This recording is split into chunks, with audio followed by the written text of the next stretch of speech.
আল্লাহর রাস্তায় আল্লাহর দেওয়া সম্পদ থেকে খরচ ব্যয় এটার প্রতি প্রচন্ডভাবে গুরুত্ব আরোপ করা হয়েছে। কারণ মানুষ স্বাভাবিকভাবে আল্লাহর পথে খরচ করতে চায় না। যেমন যাকাত, অধিকাংশ মুসলমান এটা আর্থিক টাকা পয়সার সাথে সম্পৃক্ত, এটা আদায় করতে চায় না। কোরবানি এটা যেহেতু আর্থিক সম্পদ, টাকা ব্যয় করতে হয়, এটা সর্বস্তরের মুসলমান ঠিক যত জনের উপরে পুরুষ নারী ফরজ হয়, ওয়াজিব হয়, সবাই আদায় করতে চায়। দেয়, কোরবানি দেয়, ওই ঘরে মন চাইলে দিল আর কি। বাড়িতে আমরা ঘরে একটা কোরবানি, আচ্ছা হইছে আমরা একজনের দিছে আর কি, তা কোরবানি না করতে দাও, এই মানে এটা দেও না। তো এটা তো আসলে এটা একটা তামসার বিষয় না, এটা তো শরীয়তের বিধান, এটা তো ওয়াজিব। ঠিক এই 5 জনের উপরে ওয়াজিব হইলে 5 জনেই দিতে হইবে। আমনে হেনে টাকা নাই, এই নাই, অহন এই আছি, সেই হইছে, ফোলাগা মাত্র 15 দিন আগে বিদেশ পাঠাইছি, দোতলার ছাদ ডালাই দিছি, এ সমস্ত বাজে কথা বলার কোনো সুযোগ নাই। শরীয়তের বিধান তো বিধান। তাহলে যত মুসলমানের উপরে কোরবানি ওয়াজিব হয়, পুরুষ কিংবা নারী, ব্যাপকভাবে তারা দেয় না, অথচ দিতে হবে, এটা তো ওয়াজিব।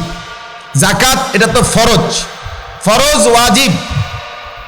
হজ, যত মুসলমান হজে যায় প্রতি বছর মানুষ, একেবারে প্রত্যেক বছরই ধরে নিলাম যায়, যায় তো 50,000, যায় তো 1 লাখ, কিন্তু হজ 16 কোটি মুসলমানের মধ্যে, আপনার 14 কোটি 15 কোটি মুসলমানের মধ্যে প্রতি বছর শুধু এই 50,000 1 লক্ষ লোকের উপরে হজ ফরজ হয়। কথা বুঝছেন না? কি পরিমাণ মুসলমানের উপরে ফরজ হয়?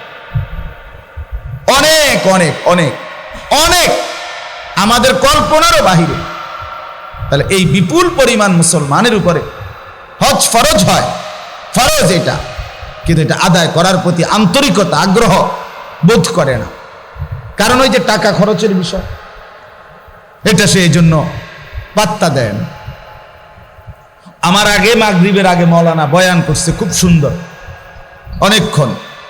ওইখানে মাওলানা সাহেব, আপনারা অনেকে ছিলেনও না,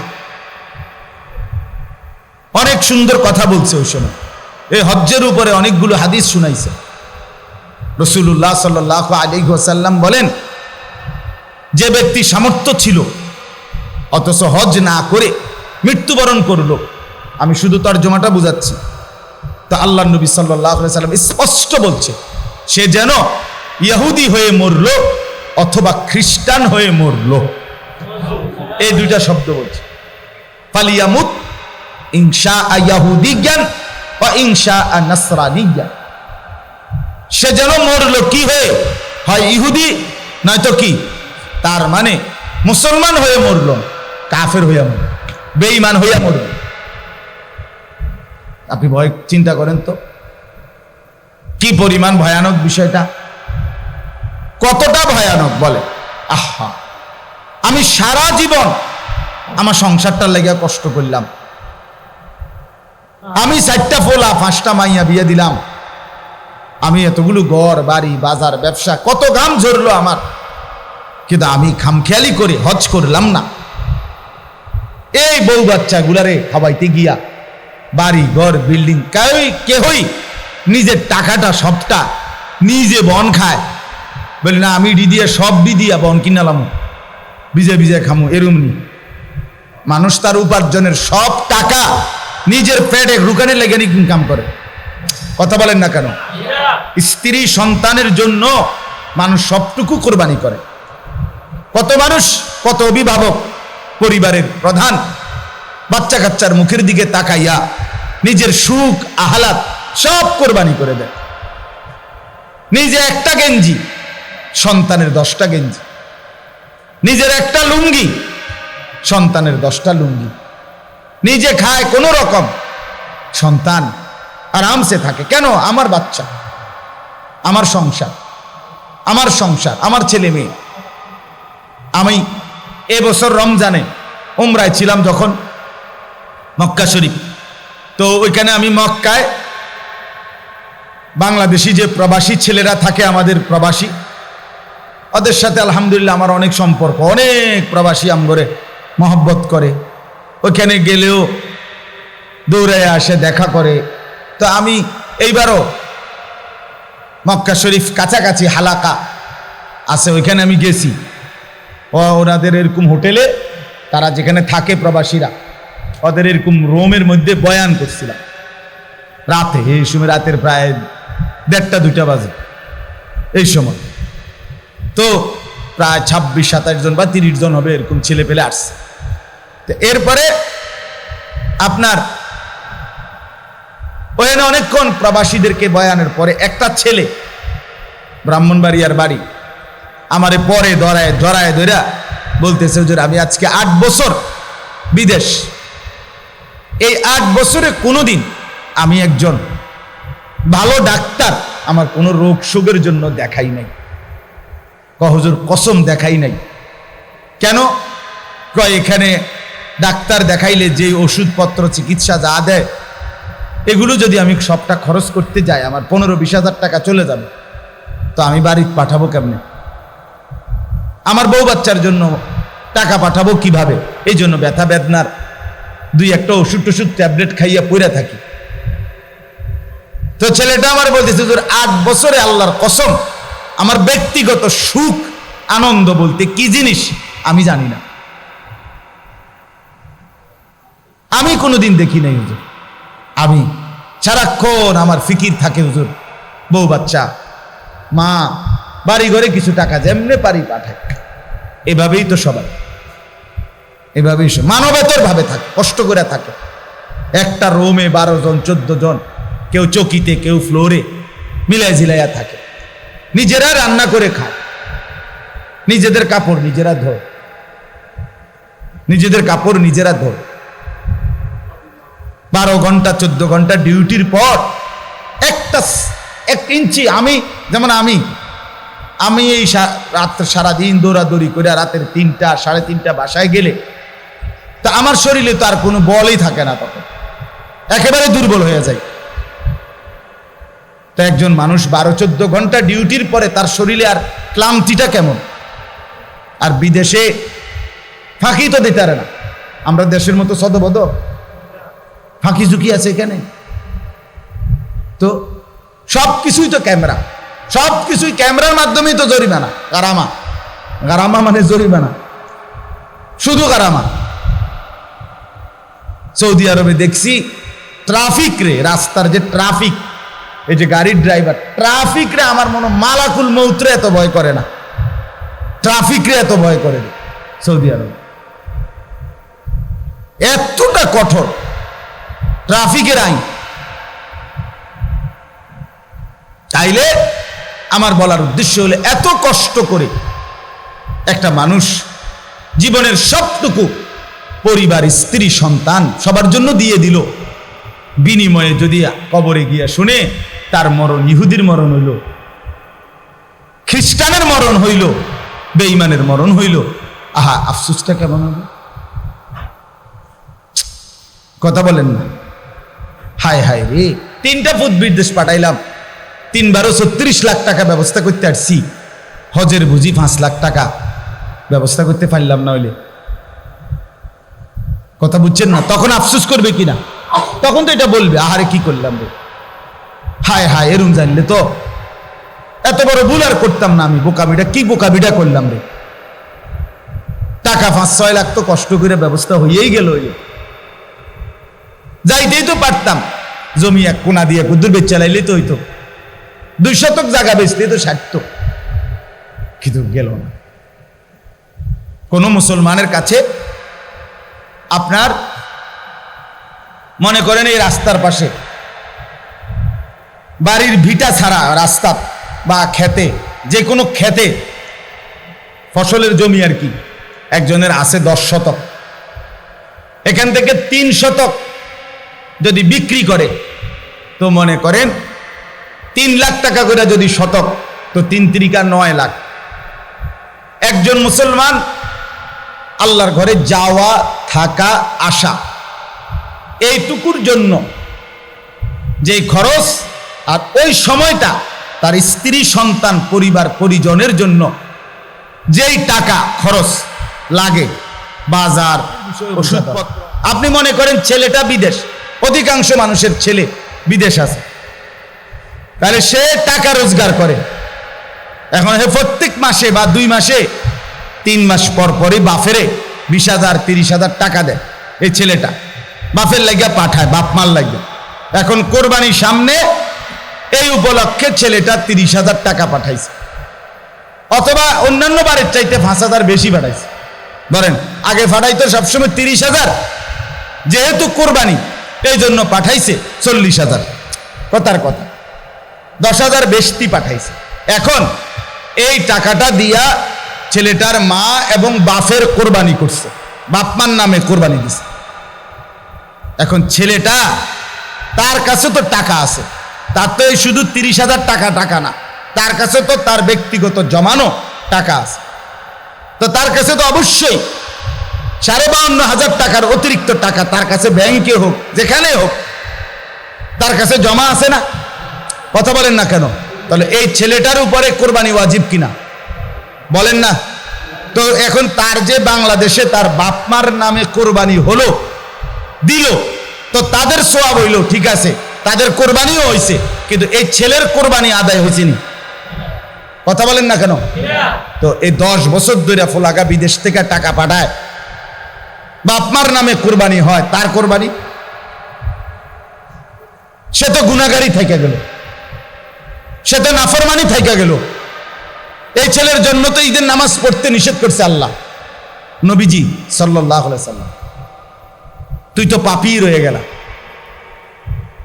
তাইলে বলেন কি পরিমাণ মুসলমান, এই চিন্তা হিসাব করিলে কত পরিমাণ প্রবাসী অসংখ্য এমন আছে যারা বাপ্পার নামে কোরবানি দেয় কিন্তু তার কোরবানি দেয় না। তো বলে বাপ্পার নামে কোরবানি দিত না? অবশ্যই দিব। বাপের যদি একটা লুঙ্গি লাগে, এর লাগে কি ফুতের লুঙ্গি কিনতো না? কথা কন না কেন? বাপের যদি একটা জামা লাগে, তো এর লাগে কি বাপের জামা আমি দিছি দেখা আমি আর খালি গায়ে আটমু নাকি?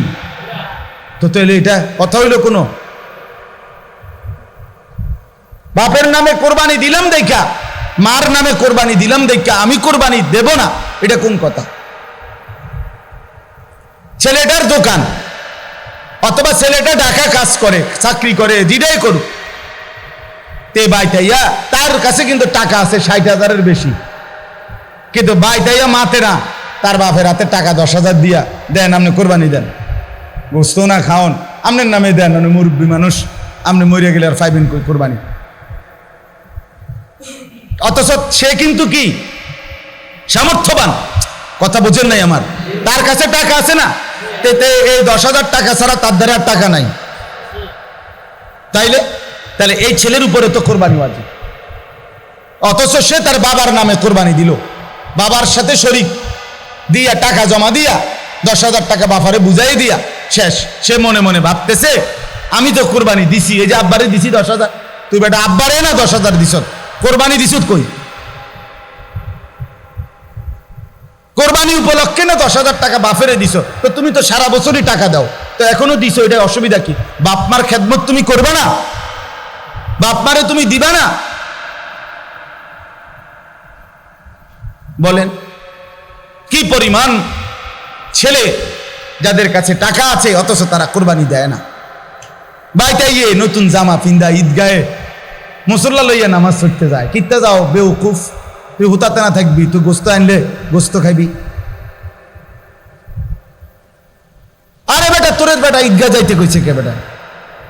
এত সকল তুমি তুরছু কিত্তা, তুমি গোস্ত রান্দা হইলে না উঠবা, তোমার তো উড়াইবেই তোমার আম্মা। এই জন্য এটা শরীয়তের বিধান। অনেক ছেলে আছে বালেগের উপরে কোরবানি ওয়াজিব। অনেক ছেলে আছে ঢাকা চিটাগাং শহরে বন্দরে চাকরি করে, ব্যবসা করে, তাদের কাছে টাকা আছে, হেতে অনুমনে করে আমি ফুলায় ন। তুমি অবিবাহিত মনে করো, অবিবাহিত হইলেও কোরবানি যার উপরে ওয়াজিব হয় তাকে কোরবানি দিতে হবে না? না বউ থাকা সত্য? কথা কয় না, হয়তো তো এটা বুঝেই না, হয়তো মা এর পাত্তাই দেয় না এটারে। তো এটা কিছুই মনে যায় না। তাহলে এখানে বিবাহিত অবিবাহিত না, তো বালেগ হলেই শরীয়ত সম্মত টাকা, শরীয়ত নির্ধারিত যার কাছে আছে তাকে কোরবানি দিতে হবে। তাহলে অসংখ্য মহিলাদের উপরে কোরবানি ওয়াজিব হয়, অসংখ্য ছেলের উপরে।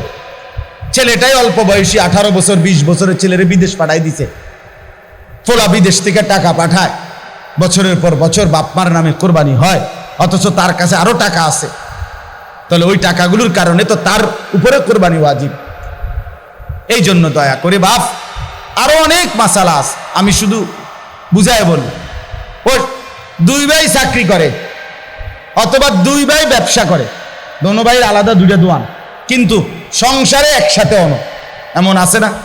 মানে বিধি হয়েছে না আর কি, দোনো ভাই, বাপ মাও আছে ঘরে, তো বাপ মার লগে একসাথে খায়। তো কাজে যেহেতু তারা এখনো সংসার ভিন্ন হয় নাই, যাদের ঘরে বউ লইয়া যার যে আলাদা থাকে যদিও, কিন্তু রান্দাবাড়ি এক লগে একসাথে খায় দেয়। তো দোনো ভাইয়েই কামাই রোজগারি করে, দোনো ভাইয়েরই কি আছে, ইনকাম আছে। দোনো ভাই মিল্লাত এবারটা 15,000 এবারটা 15,000 মিলাইয়া 30,000 টাকা আব্বার হাতে দিয়েছে, কোরবানি দেন আমি। কারণ আমরা তো একসাথে খাই, গোস্ত তো রাইলে আমরা একসাথে খাও, আমরা কি আর এনে আলাদা খামুনি? তো গোস্তই তো খাওয়া, তো এটা তো আমরা একসাথে আসি। বুঝেন নাই কথাটা? তো এবারে এই 30,000 টাকা দিয়ে কার নামে কোরবানি দিল? বাপের নামে। তো তোমরা যে দুজন সামর্থ্যবান, তোমাদের কোরবানি কই হলো? এই 2 জন, তোমরা যে দুজনের উপরে কোরবানি ওয়াজিব হলো, তোমাদের কাছে তো 60,000 টাকা বা তদুর্ধ্ব টাকা আছে, তো এটা তোমাদের ওয়াজিব কই? এটা কি গোশত খানা? শুধু কোরবানি মানে গোশত খাওয়া? তো এরকম অগণিত মানুষ ভুল করছে। আচ্ছা, যদি বয়ের মাসালা কোনটা? মনে করেন 7 শরিকের কোরবানি, 6 শরিক আলগা হয়ে গেছে, আর এইখানে যে একটা শরিকের মধ্যে এরা 2 জন শরিক হয়েছে, এই 2 ভাই, কিন্তু দোনো ভাইয়ের উপরে কোরবানি ওয়াজিব। দোনো ভাইয়ের সামর্থ্যের কারণে, মানে দোনো জনের কাছে টাকা আছে আলাদা আলাদা, এখন কোরবানি ওয়াজিব হলে এনে 2 জনের, একজনের না 2 জনের? তো আগের আছে আলগা 6 শরিক মনে করেন, আর এরা 2 ভাই মিল্লা টাকা দিয়া 1 শরিক লইল। তো দেখতে না আপনার কাছে মনে হইলো কয় শরিক? 7 শরিক, কিন্তু কোরবানি ওয়াজিব ওয়ালা শরিক মূলত হয়েছে কয়জন? তো একজনের কোরবানিও হবে না, ও বাকি 6 জনও মার্ডার। গোস্ত খাইতে পারবো, গোস্ত দোষ হইব, এটার সমস্যা কেন? গোস্ত খাইতেন পারবেন, গোস্ত দোষ হইব, রুডিও কি খোলা তুটবো, কিন্তু মাগার আখেরাতে জমবে না, খামখেয়ালি না। এরকম অগণিত মাসআলা আছে। আল্লাহ তাআলা আমাদেরকে বুঝার তৌফিক দান করেন। চলেন আয়াতের তরজমা শুনেন। আল্লাহ তাআলা বলেন, ইন্না আউওয়ালা বাইতিন ওয়াদিআ লিন-নাসি লাল্লাযী বিবাক্কাতা। হজ এটা মূলত করা হয় কাবা ঘরকে কেন্দ্র করে। কাকে কেন্দ্র করে? তা আল্লাহ তাআলাকে যদি প্রশ্ন করেন, আল্লাহ কাবাকে কেন্দ্র করে হজ কেন করতে হবে? নামাজ বাড়িঘরে হয়, রোজা যে যেখানে আদায় হয়, যাকাত যে যেখানে আছে সেখান থেকে দিলেই হয়, তো হজ্জে কি কি করতে হবে? আপনি আমার এটা কোন ব্যবস্থা করি, কথা বুঝছেন কি না?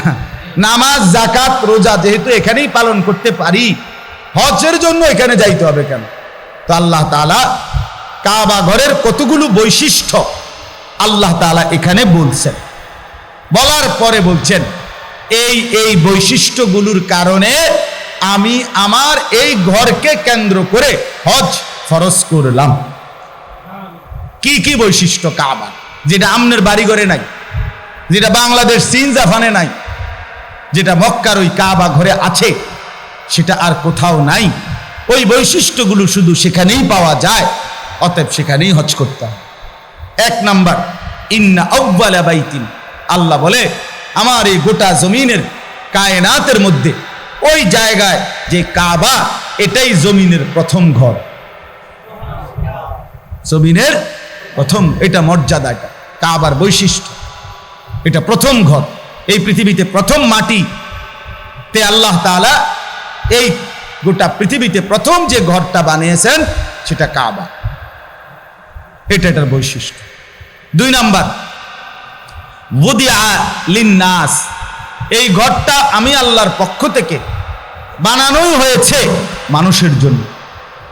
মানুষ সেখানে আসবে, আমার বান্দারা আসবে, এই জন্য আল্লাহ তাআলা কাবা বানাইয়া ইব্রাহিম আলাইহিস সালামের মাধ্যমে ইব্রাহিম নবীকে বলছে আযদিন ফিন্নাস বিল হজ, ইব্রাহিম তুমি মানুষদেরকে এই ঘরের উদ্দেশ্যে হজ করার জন্য ডাকো। তাহলে আল্লাহ বলেন আমি বানাইছি মানুষের জন্য, তো মানুষ যাবে না তো কে যাবে? আমার বান্দা আসবে না তো কে আসবে এখানে? তো এটা বানানোই হয়েছে ইমানদারের জন্য, এটা বানানোই হয়েছে মুমিনের জন্য, এটা বানানোই হয়েছে মুসলমানের জন্য। সুবহানাল্লাহ। 3 নাম্বার, লাল্লাযী বিবাক্কা, আল্লাহ বলে কাবা শুধু কেবল এটা মক্কাতেই অবস্থিত। কোথায় অবস্থিত? কাজেই এত বাই এত, দৈর্ঘ্যে কত, প্রস্থে কত, সব কিছু একেবারে ইঞ্চি মিলাইয়াও যদি পৃথিবীর অন্য কোথাও কেউ এমন একটা ঘর করে এবং এভাবে কালো, যেই গিলাফটা কালো গিলাফ কাবা ঘরের মধ্যে লাগায়, এটা তো সৌদি আরবে কোম্পানিতে বানায়, একটা নির্দিষ্ট জায়গা আছে, ওরা সারা বছর এই গিলাফটা বানায়। তো এই গিলাফ এখানে একটা বানাইলে এটা এরকম 1000টা গিলাফ বানানো কি অসম্ভব? তো এটা জায়গায় জায়গায় এরকম একটা ঘর বানাইয়া গিলাফটা লাগাইয়া দিলেই তো হয়। আল্লাহ বলে না, হয় না। লাল্লাযী বিবাক্কা, এটা মক্কাতেই হতে হবে, এখানেই যেটা এটাই। এই জন্য ওই যে আব্রাহা বাদশাহ ইয়ামানে বানাইয়া কাবার মর্যাদা দিতে চাইছিল, মক্কার এক লোক গিয়া ওইখানে পেশাব পায়খানা করে দিয়েছে, যা তোর এটা বেঁধে দিলাম। এই কারণেই আব্রাহা বাদশাহ হাতি নিয়ে আসছিল কাবা ধ্বংস করতে। কথা বুঝছে? গ্যাস বিল, বিদ্যুৎ বিল, পানির বিল, বই খাতার টাকা টোকা মিলাইয়া 1.5 মাস, এই 1.5 মাসে যদি কারো ফ্যামিলির, মনে করেন আমি, তো আমার ফ্যামিলিতে আমি, আমার বিবি আর আমার ছেলে মেয়ে 4 জন, তো আমরা 6 জন। তো 6 জন মানুষ যদি 2 মাস বাজার সাজার এই সব কিছু লাগে, যা ওষুধপত্র মিলাইয়া জরুরি যা মৌলিক যা লাগে, কত? 2 লাখ। 2 লাখ টাকা লাগবে। আচ্ছা, রাজার হালেও যদি খায় তত 2 লাখ টাকা লাগবে না। আচ্ছা, ধরে নিলাম 2 লাখ এদের খরচার জন্য। আর ওই হজের সর্বোচ্চ টাকা 7 লাখ, এই আসা যাওয়া এখন বাইরে গেছে, আগে না কম ছিল, আরো 2 বছর আগে। তাইলে এই 6-7 লাখ টাকা হজের, আর এখানে 2 লাখ, তো 9 লাখ হলো না? কথা বলেন না, 9 লাখ হলো কি না? তাহলে এখন এই লোক, যেই লোকের এই 2 শতক 3 শতক 4 শতক জমি বিক্রি করে বউ বাচ্চার খরচ এবং হজের খরচ মিলাইতে পারবে, তারপরেও অতিরিক্ত আরো জমি তো আছে, হ্যাঁ না? 10 শতক জায়গা আপনি বেচলেন 3 শতকে না, তা আরো 7 শতক, আরো 6 শতক, আরো 5 শতক জায়গা আছে কিনা বলেন? তো এইটা ছাড়া আপনার আর জমি নাই, আর ইনকাম নাই, আপনি কি সারা বছর চিড়ে খাবার? তো আরো ইনকাম আছে, তার বাজারে দোকান আছে, তার ব্যবসা আছে, তার কৃষি ক্ষেত খাবারে যে ধানগুলো হয়েছে এবার, এই সবটি ধান কোনো ওনার নিজের ঘরে রান্নার জন্য না, বরং কিছু বেচবো সময়ে সময়ে, আছে না? এমন কি আছে? এই সবগুলো মিলাইয়া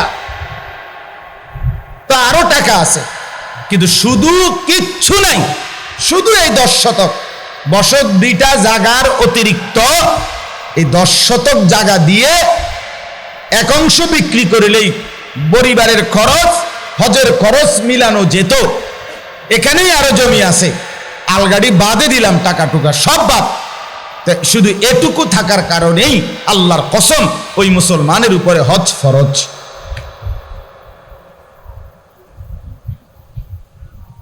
এবারটা বইয়া রয়েছে, এবার আর ফুটে যে বছর বিদেশে টাকা দিব তো ওই হেবাটা হজে যাবে।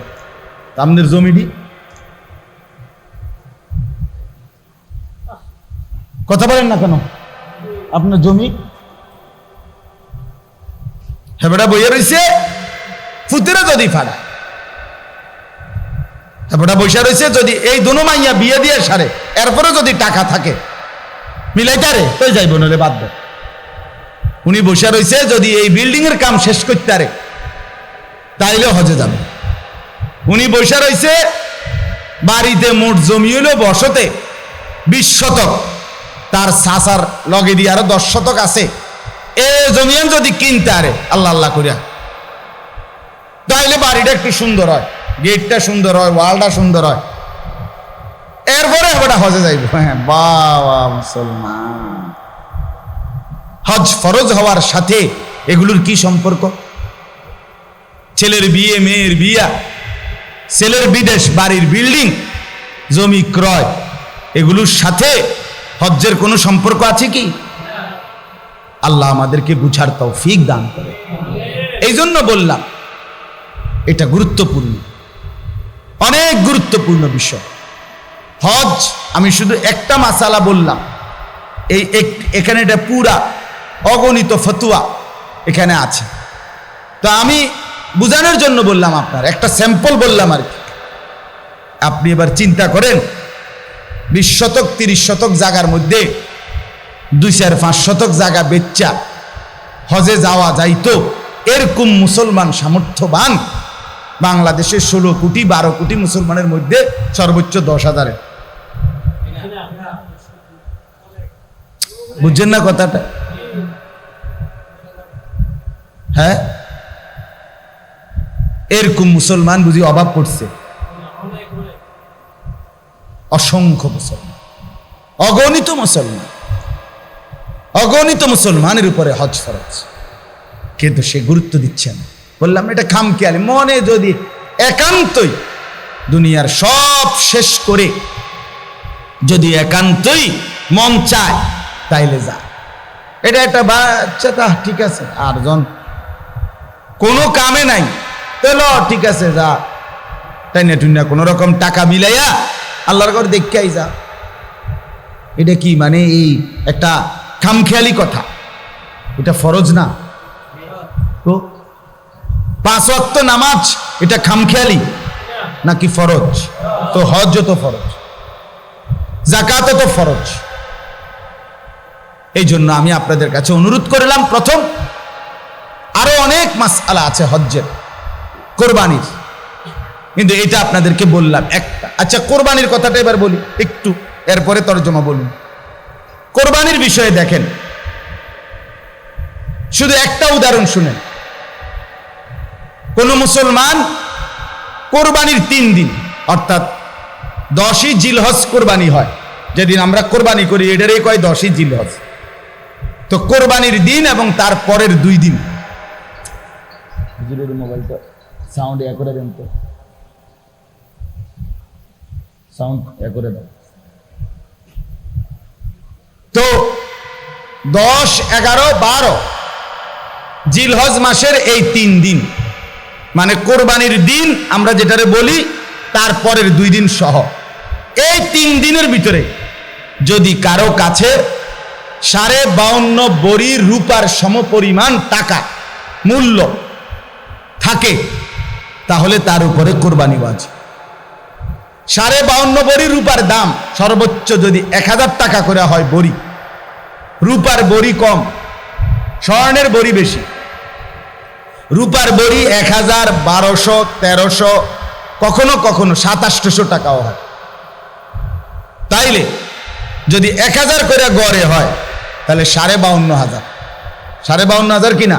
এই ঈদের দিন, কোরবানির ঈদের দিন এবং তারপরের 2 দিনের মধ্যে যে কোনো টাইমে কারো কাছে যদি নিজের ঘরের এই মৌলিক প্রয়োজন, ওই যেটা আমি বললাম হাওয়ায় যে আসলি, বউ বাচ্চার বাজার, ওষুধপত্র সহ আমরা মৌলিক খরচ যেটা মোটা দাগের, এই মৌলিক খরচ যা তার অতিরিক্ত যদি ওই পরিমাণ টাকা সম্পদ কারো কাছে থাকে, তার উপরে কোরবানি ওয়াজিব। আল্লাহ রাসূল সাল্লাল্লাহু আলাইহি ওয়াসাল্লাম বলেন, যার উপরে কোরবানি ওয়াজিব হলো অথচ কোরবানি সে করলো না, রাসূলুল্লাহ সাল্লাল্লাহু আলাইহি ওয়াসাল্লাম স্পষ্ট বলছেন, ফালা ইয়াকরাবান্না মুসাল্লানা, সে যেন ঈদগাহে না আসে। সে যেন আমাদের নামাজে না আসে। এই অপদার্থ তুই ঈদের নামাজ পড়তে আসবি না। রাসূলুল্লাহ সাল্লাল্লাহু আলাইহি ওয়াসাল্লাম স্পষ্ট নিষেধ করছে, নাফরমান তুই আসবি না, তুই উঠতেলা, তুই ঘরে থাক।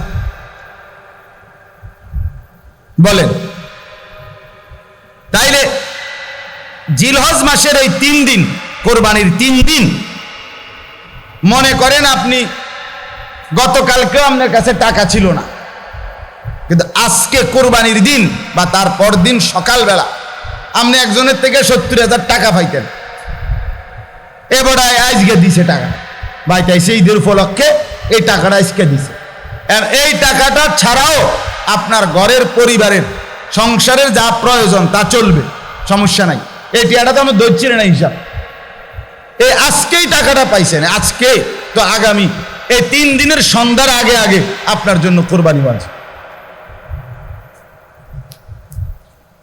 যে মহিলার কাছে স্বর্ণ আরো কিছু নগদ টাকা আছে, দুইটা মিলাইয়া যদি, যেমন একজন মহিলার কাছে মনে করেন 1 ভরি স্বর্ণ আছে, 2 ভরি 1.5 ভরি, এটা তো থাকেই, একেবারে ন্যূনতম 1-1.5 ভরি স্বর্ণ তো যে কোনো মহিলারে আছে, বুড়ো বেড়ির ভিতরে আছে, মহিলারও আছে, একেবারে গরিব বুড়া আবার ঘরেও আছে।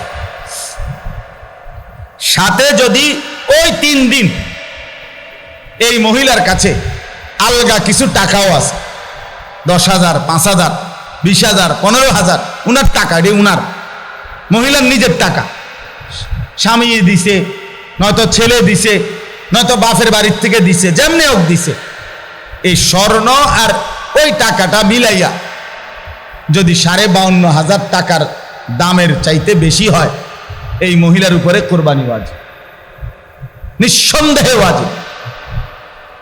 তাইলে 1 ভরি স্বর্ণের দাম তো হলো 80,000, ওনার কাছে আরো আছে 5,000 ব্যক্তিগতভাবে টাকা, তো 85,000 ধরেন, তো 85,000 টাকা 52,500-এর চাইতে কম, তো তাইলে এই মহিলার উপরে কোরবানি ওয়াজিব হলো কিনা? কই আমাদের সমাজে কয়জন মহিলার কোরবানি দেয়? বেড়িতে গুস্তও না খাবায়, কিন্তু কোরবানি কো, রুটি গুস্তও না খায় উনি, কিন্তু কোরবানি হইল কই? রাসূলুল্লাহ সাল্লাল্লাহু আলাইহি ওয়াসাল্লাম বলেন, যে ব্যক্তি সামর্থ্য থাকার পরেও কোরবানি করলো না, সে যেন আমাদের নামাজে না আসে। কি পরিমাণ ধমক দিছেন! তাহলে আমি এই 2টা মাসালা আপনাকে বললাম, হজ্জের, কোরবানি, হজ এবং কোরবানি, যাকাত, এগুলো আদায়ের প্রতি আরো যত্নবান হবেন। আল্লাহ তাআলা আমাদেরকে তৌফিক দান করেন। যে কয়জন নওজোয়ান ছেলে আছো ভাইয়া, মেহেরবানি করে অনুরোধ করছি, কষ্ট করে গরমের মধ্যেই ভাই আল্লাহর কথা শুনেছ ভাইয়া, আমার অনুরোধ রইল, মুসলমানের যুবক 5 ওয়াক্ত নামাজ পড়তে চেষ্টা করো ভাইয়া। মোবাইলের এই আসক্তি, নারীর ছবি, জেনা ব্যভিচারের এই দৃশ্য, সারাদিন বন্ধুদের এই আড্ডা, খোদার কসম শেষ পর্যন্ত আখেরাত না, আখেরাত তো নাই, দুনিয়াও খুব বেশি লাভবান হবে না, খুব লাভবান হবে না, কাঙ্ক্ষিত কোনো ফলাফল আসবে না। বড় মোবাইল থাকবে না পৃথিবীতে, আমি বললাম, ফিতার ক্যাসেট পৃথিবীতে নাই, চ্যাপ্টা চ্যাপ্টা সিডি, এডি এখন আর নাই, কেউ জানতো না। ওরা যারা বানাইছে ওগুলো যখন চলছে তখন কেউ বুঝতো না যে এগুলো থাকবে না। ফিতার ক্যাসেট আমি দেখছি, ওই যে ফিতাওয়ালা ক্যাসেট যে, সেগুলো আছে এখন, চলে এগুলো, সিডি চলে এগুলো, যে চ্যাপ্টা চ্যাপ্টা, তো এগুলো তো আমিও দেখছি। তা আমার বয়স তো কমপক্ষে 600 বছর, ঠিক না? তো আমি তো দেখছি, আজ থেকে 25 বছর আগে আমি তো দেখছি রে বাপ। তো 20-25 বছরের ব্যবধানে এগুলো টোটালি উঠে গেছে। এখন বাচ্চারা যদি মোবাইলে, আরে ফিতার ক্যাসেট চিনাইতে হয়, তো মোবাইলে হয়তো টোয়াইয়া বাইর করে দেখান লাগবে যে এই রুমা ছিল। এই জন্য বড় মোবাইল, এই প্রযুক্তি, এগুলো থাকবে না। কিন্তু আমি আর আপনি কোনো দিন শেষ হবে না, কবরে যেতে হবে, হাসরে যেতে হবে, মিজানের সামনে দাঁড়াইতে হবে, ফুলসেরাত পার হইতে হবে। কাজে ক্যাসেট থাকবে না, ফিতা থাকবে না, মোবাইল থাকবে না, আমি থাইকা যাব। আমাকে হিসাব দিতেই হবে, আমাকে হিসাব দিতেই হবে। এই জন্য বন্ধুরা মনে রাখতে হবে, সমবয়সী বন্ধু তোমার এই আড্ডার সঙ্গী কবরের সঙ্গী না। আখেরাতের সঙ্গী। যে কিছুক্ষণ টাকা পয়সা মোবাইল অথবা শরীরের ফুর্তি করার সামর্থ্য আছে ওটুকুরই সঙ্গী, ফুরায় গেলে আর নাই। আল্লাহ তাআলা আমাদের প্রত্যেককে তৌফিক দেন, কবুল করেন, আমিন।